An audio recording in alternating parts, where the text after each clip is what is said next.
ஒரு விஷயம் சொல்லுவீங்கல்ல, நீ மனிதனுக்கு ஒன்று சொல்லி கொடுத்துட்டீங்கன்னா இன்னொருத்தருக்கு சொல்லி தருவான்.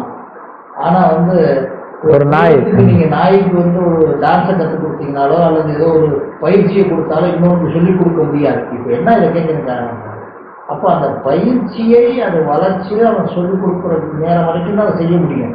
அவ்வளவுதான் அதுக்குடைய மூளையினுடைய வளர்ச்சி. அப்ப அதுக்கு பிறகு நம்ம எந்த உயிரினத்திற்கும் மூளையினுடைய வளர்ச்சியை அது சம்பந்தமா எண்ணங்களுக்கு போகவே இல்லை, அதுக்கு மேல போகல.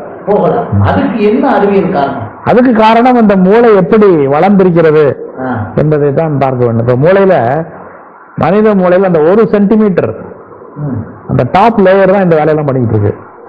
எந்த டாப் லேயர்? அந்த மூளையினுடைய வெளிப்புறத்தில் இருக்கக்கூடிய அந்த 1 சென்டிமீட்டர் திக்னஸ்ல இருக்கக்கூடிய அந்த டாப் லேயர் தான் இந்த வேலையெல்லாம் பண்ணிட்டு இருக்கு. அந்த டாப் லேயர் எடுத்துட்டீங்கன்னா ஸ்டில் மனிதன் உயிர் வாழ முடியும், வெஜிடபிள் மாதிரி தான் வாழ்வான். அதனாலதான் அவனை பிரெயின் டெட் என்று சொல்லி அவன் வாழ வேண்டிய அவசியம் இல்லை என்று மருத்துவர்கள் முடிவு செய்து விடுகிறார்கள். இப்ப தலையில் அடிபட்டு முக்கியமா தாக்கமாவது அந்த முதல் 1 சென்டிமீட்டர். நடுவில் இருக்கக்கூடிய ஹைபோதாலமஸோ உள்ள இருக்கக்கூடிய மெடுலாவோ அஃபெக்ட் ஆகுறது இல்லை. அதனால அவனால மூச்சு விட முடியுது, சாப்பாடு கொடுத்தா சாப்பிடுவான், மோஷன் போவான், எல்லாம் பண்ணிக்கிட்டு இருப்பான். பட் நினைவு இருக்காது, அவன் யாருன்ற அவனுக்கு தெரியாது, ஒரு முடிவெடுக்க முடியாது, ஒன்றுமே செய்ய முடியாது, விலங்குகளை விட கேடான ஒரு வெஜிடபிளாக மாறி விடுகிறான். அதனால் அந்த 1 சென்டிமீட்டர் டெவலப் ஆனதுனாலதான் மனிதன் இவ்வளவு தூரத்துக்கு எல்லாவற்றையும் பண்ண முடிகின்றது. அந்த 1 சென்டிமீட்டர் இருக்கக்கூடிய நரம்பு செல்களின் ஒரு புதிய இணைப்பு, அந்த இணைப்பு தான் மனிதனை இந்த அளவுக்கு பெருமைப்படுத்துகிறது. அந்த இணைப்பிலிருந்து தான் இவ்வளவு இயக்கமும். ஆமா. இப்ப டாக்டர், இப்ப இது சொன்னீங்க பாருங்க, இப்ப இந்த தைராய்டு நோய்களை பற்றி சொன்னீங்க. இந்த எலும்பில் ஏற்படும் அகச்சிவப்பு கோளாறுனால என்னென்ன நோய்கள்? அதாவது இப்ப நான் சொன்ன மாதிரி எலும்பை பாதுகாப்பதற்கு 3 பொருட்கள் தேவைப்படுகின்றன. முக்கியமானது வைட்டமின் டி. எலும்பு ஒரு சாதாரண பொருளாகத்தான் முதலில் உருவாக்கப்படுகின்றது. நுண்ணெலும்பு, குருத்தெலும்பு என்று சொல்லுகிறோம் குழந்தைகளுக்கு. அது மேல கால்சியம் படிக்கின்றது. அந்த கால்சியம் படிவதை சரி செய்வது வைட்டமின் டி ஹார்மோன். அந்த வைட்டமின் டி சுற்றுச்சூழலில் இல்லை என்றால், அதாவது இப்ப நம்மளால அதை இமேஜின் பண்ணியே பார்க்க முடியாது. ஏனென்றால் நம்ம இப்ப மதுரையில வெயில் காலத்தின் நடுவில் இருக்கின்றோம். சூரிய ஒளி பற்றாக்குறை என்று சொன்னால் அது நம்மளால புரிந்து கொள்ளவே முடியாது. இங்கிலாந்துக்கு போய் பார்த்தாதான் அதை பத்தி புரியும். அதாவது இங்கிலாந்துல ஒரு 9 மாதம் சூரிய ஒளி ஒரு 8 மணி நேரத்துக்கு மேல் இருப்பதில்லை. அந்த 8 மணி நேரமும் மேகமண்டலம் புகமண்டலத்தை தாண்டி அந்த ஒளி கதிர்கள் மனிதனை அடைய முடிவதில்லை. அதனால என்ன ஆகுதுன்னா அவனுக்கு தேவையான அளவு வைட்டமின் டி கிடைக்க மாட்டேங்குது. அந்த குழந்தைகளுக்கு முக்கியமான அந்த பாதிப்பு ஏற்படுகின்றது. அந்த குழந்தைகள் அந்த குருத்தெலும்பு நல்ல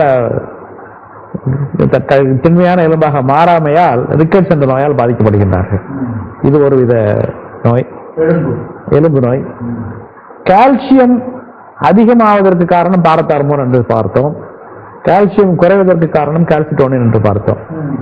இதையும் நீங்க பரிணாம வளர்ச்சிப்படி பார்த்தீர்கள் என்றால் அந்த அருமையான அமைப்பு நமக்கு புரிய வரும். மீன் தண்ணிக்குள்ள இருக்கிற வரைக்கும் அந்த தண்ணீரில் தேவைக்கு அதிகமாகவே கால்சியம் இருக்கின்றது. கடல் தண்ணியில அந்த தண்ணீரை அந்த மீன் தொடர்ந்து உட்கொண்டுகிட்டே இருக்கு. அப்ப அதுக்கு அந்த கால்சியம் அதிகமாவதற்காக தான் வாய்ப்பு அதிகம். அதை குறைப்பதற்காக தான் அந்த கால்சிட்டோனின் என்ற சுரப்பு மீன்களுக்கு இருந்தது. முக்கியமான சால்மன் என்று அழைக்கப்படக்கூடிய ஒரு மீன், அது நல்ல தண்ணீர்ல முட்டையிடும், கடல் தண்ணீர்ல வாழும்.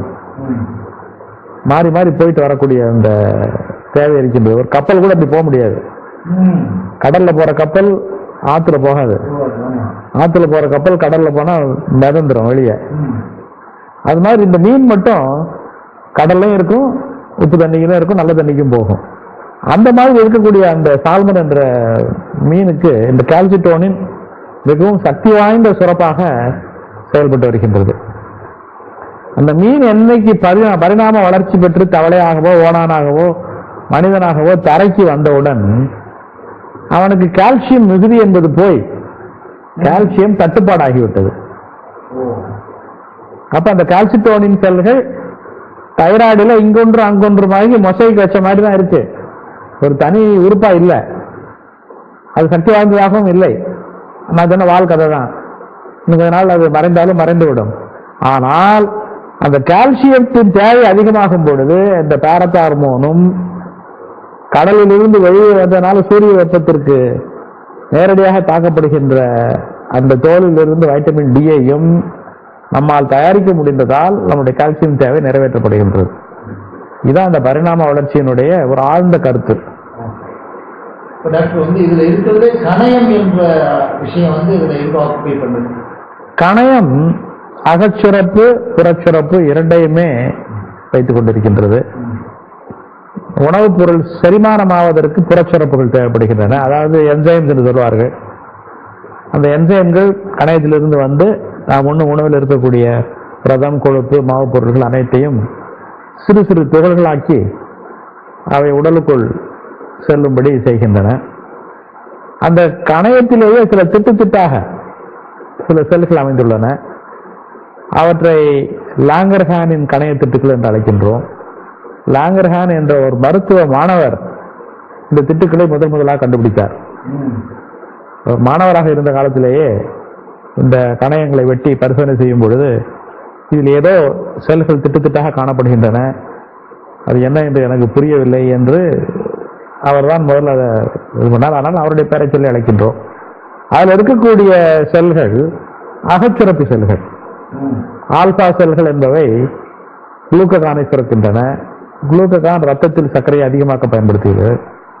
பீட்டா செல்கள் ரத்தத்தில் இன்சுலினை சுரக்கின்றன.